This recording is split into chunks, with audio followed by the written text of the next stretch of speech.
Hey everybody, this is Mr. Williams here to talk to you about chapters 11 and 12 of the Pigman by Paul Zindel, so let's take a look. Now when looking at this chapter, we have to see how John and Lorraine are going to react to what happened to Mr. Pignotti, and I think John and Lorraine's lie is very interesting for a few reasons. First of all, they need to pretend to be his children to see him, and they're more than willing to do that. But one thing I do like is that when they change their names, they don't change their first names. Miss Truman and Miss Wandermeyer is what they did before. This time they're just John and Lorraine Pignotti, and this goes with that idea. It's almost symbolic of the fact that they feel like they are his children. And getting the keys to the house creates a new conflict for us that's really interesting. So first of all, John and Lorraine are getting a taste of adulthood, and that's a taste of responsibility that a teenager isn't used to. Having a house to yourself almost is like an attempt to try to be an adult. This scenario creates that interesting new conflict. Now, I kind of just said that, but I want to point out with this, we're talking about this new conflict. It's really a conflict between John, Lorraine, and I guess the world, society. Can they handle this responsibility? The only other responsibility they have in this chapter is to make sure that Bobo is okay. So this is going to be an interesting test. We're going to watch it for a few chapters and see what happens. So when John and Lorraine pretend to be adults, remember they're in that magical world still. Mr. Pignotti looks like he's going to be okay, so they're in a more comfortable situation than they might have been if he didn't look like he was going to be fine. And they literally play dress up in this magic world. They're actually pretending to be adults. They aren't actually adults, they're pretending. And the scene, of course, where they kiss is an interesting moment that could also come with conflict. Now, if you're watching this video, presumably you already know what's going to happen in Chapter 12. But in Chapter 11, when we're looking at this, we're really interested to see what's going to happen after the fact. They have such a lovely night together. Readers who may have been predicting that John and Lorraine become boyfriend and girlfriend are now interested and want to keep reading and see what happens next. And John even calls her lovely, saying that Lorraine looked lovely is a sign that maybe John feels differently. So this is a good little cliffhanger. The toast at the end to the Pigman, who's giving them this freedom, this opportunity to just learn what it's like to be adults and to be alone together, friendship-wise or romance-wise, whatever it's going to be. It's really interesting to see how they react to this situation. Chapter 12 is no exception to that thought. Now remember that John is that confident leader. He's the one who is willing to be out there. Lorraine is the opposite. So this scene, we are really curious to what happens. A boy just kissed her. She's been trained by her mom not to trust boys. Whether or not she listens to that information is different. So looking at Lorraine's viewpoint should really be something we're interested in. Her insecure, paranoid, individual characteristics should come into play here. And yet, we should be surprised maybe when she says, "It was the first time I was glad to be alive." It's a nice quote from Lorraine. It makes us feel positive for her. It's an important characteristic because we didn't expect her to be like this. We expected a lot of paranoia and concern. That doesn't happen here as much. But John, on the other hand, his mood changes significantly for Chapter 11. This change may be a sign of their immaturity and maturity. We're looking at this and wondering, how does the adult lifestyle work for John and Lorraine? Are they mature enough for it? And John's actions may tell us that he might not be as mature as he may have thought in the previous chapter. And we don't know about Lorraine's fully, but she might have the same problem.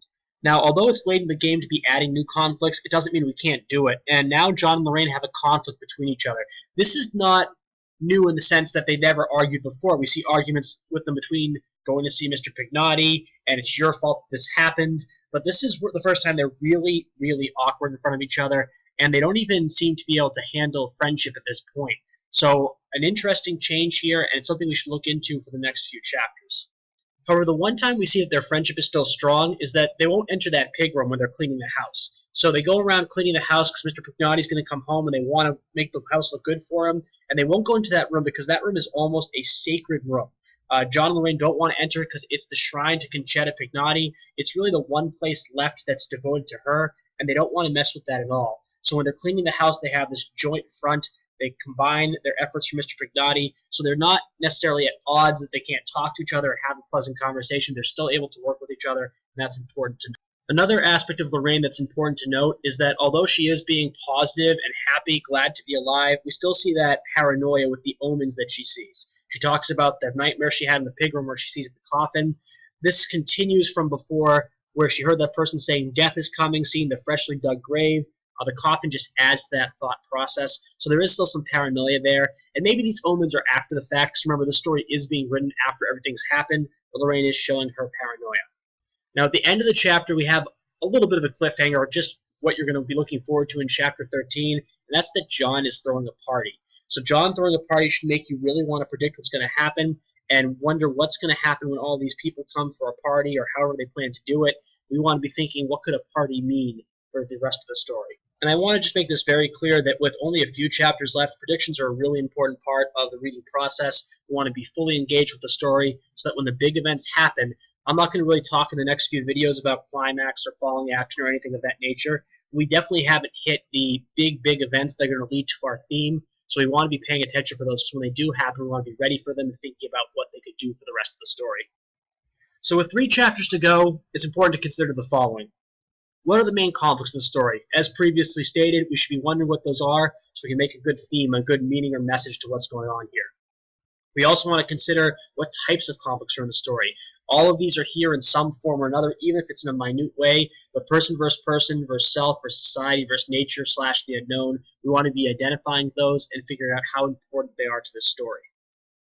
Now, potential outcomes for these conflicts are also important. So, for instance, we have conflicts with Norden and John. We have conflicts with the families and John and Lorraine. We want to be thinking about how could these conflicts be resolved. That's going to be important for understanding the story.